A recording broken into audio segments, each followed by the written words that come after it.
Hey Ben, this is Ryan with TrendLizard.com. Hope you're having a good day. Thanks for sending me those two other tickers that you did via email last night. So I'm just going to dive into these and take a look. They're both cheap stocks, as you know, trading on the Toronto Stock Exchange here on GPY, Golden Predator Mining Corporation.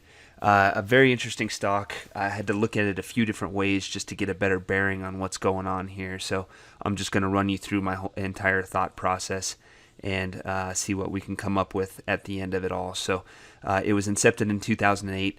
The move that we really care about, of course, is the decline that began in 2010 and carried into 2013, 14, 15, whenever the low actually occurred. But it's mostly been in a downtrend for its lifetime, really. It was up around 14 back in 2010, dropped down to just a handful of pennies. And obviously in 2016, it is turned around and been super strong. So I'm guessing that's why you're interested in it.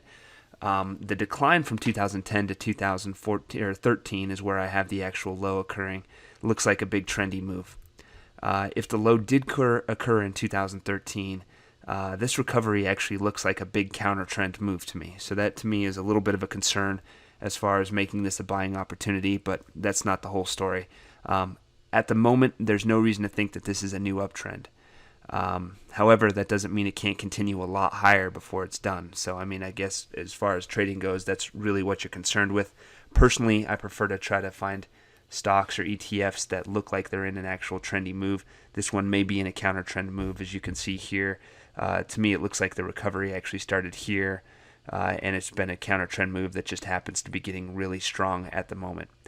That said, it could still continue all the way up into this yellow area here, which is basically from $5 to $8. That would be a huge gain. Obviously, still worth your time.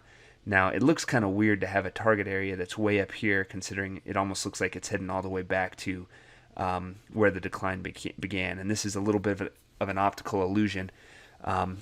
Normally when we look at charts, we use a log scale, which is what this is. So basically every box is, I don't know what it is, but say it's like a 5% move. So obviously 13 to 14, that's a small point. 1 to 2, that's a bigger box, even though it's the same amount. So basically this is a log scale. I wanted to look at it on a linear scale just to put it in a different perspective, and that's what we'll look at here. So this is a linear scale, so every box is just 1 point on the chart instead of being a percentage move. So I don't recommend looking at them this way, but it kind of puts it in an interesting perspective just to show you how big the decline was, how calm and boring action was over the last handful of years, and relatively how small this recovery has been so far. But this gives you a better idea of the potential, because it does look like this big down move ended. Even if this is a counter trend recovery, it has the potential to move all the way again up to 5 to 8. So it's kind of interesting looking at this linear scale and putting it in that perspective. But the real question, of course, comes down to what is this advance all about? So let's zoom in and take a look at that advance. This is it. It's been a really nice move. I mean, it's basically only lasted 2 months, less than 2 months, about 6 weeks so far. It does look like a trendy move, this portion of it. Obviously when you scale back, this looks like a counter trend aspect, but this does look like it has the potential to be trendy.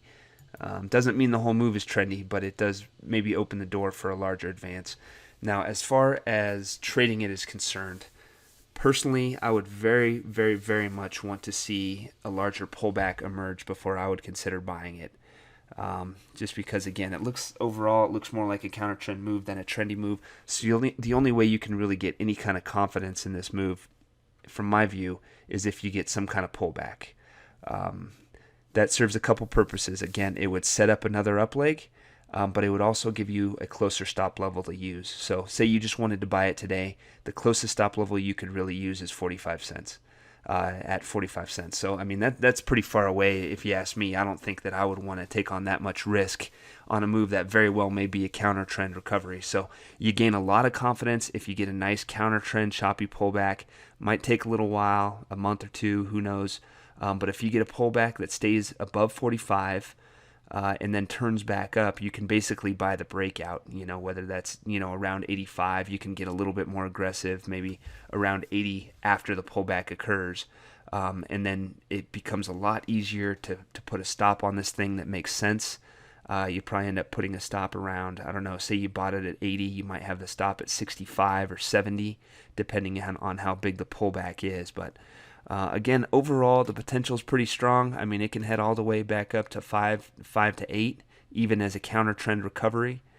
But in the meantime, I really would want to see a pullback before I would consider buying it, just because the stop level would be so far away, and it would provide additional confidence that this is going to continue. So I hope that's helpful.